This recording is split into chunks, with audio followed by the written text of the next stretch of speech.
Well, I'm joined now live from Washington, D.C. by Mark Jacobson, an Afghanistan combat veteran and former deputy NATO representative in Afghanistan. Good to have you with us. And so can you start by telling me... Thank you for having me. And can you start by telling me about your expectations for these U.S. Taliban talks? Well, I'm actually very pleased to see the statement that was released today by the Taliban about the standing up of the office in Qatar. I agree with those who say this is going to be a long, hard road, but I see this as a sign of not only progress, but a limited degree of success in forcing the Taliban to give up their earlier goals and come to the negotiating table. That's exactly what we would like to see. How assured can the U.S. be that the Taliban delegation is empowered enough to speak for the leader, Mullah Omar?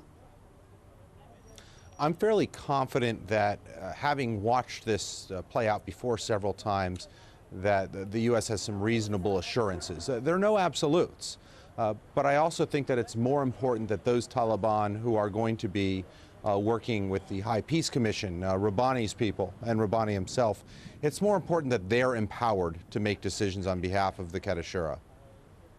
All right, and so what about, should these talks become difficult? I'm just wondering about the position or the risk that President Obama is taking.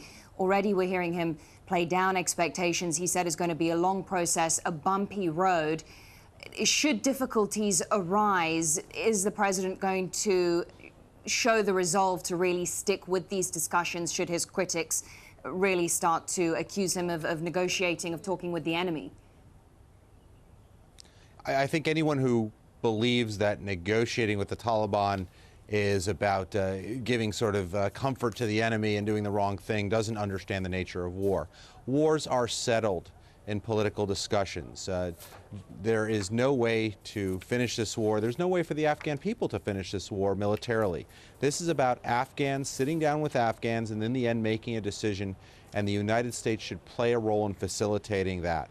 If this means sitting down with the Taliban to work on talks about talks, that's exactly what I would encourage. President Obama is absolutely right, and I'm confident that this administration is going to show the resolve. Just a very quick one. Now, just a very quick one, because you know part of the reason for these talks, they're seen as being crucial in the sort of stabilization of Afghanistan ahead of a Western military withdrawal in 2014. Regardless of how these talks play out, the current Afghan government isn't going to be able to retake areas that are under Taliban control.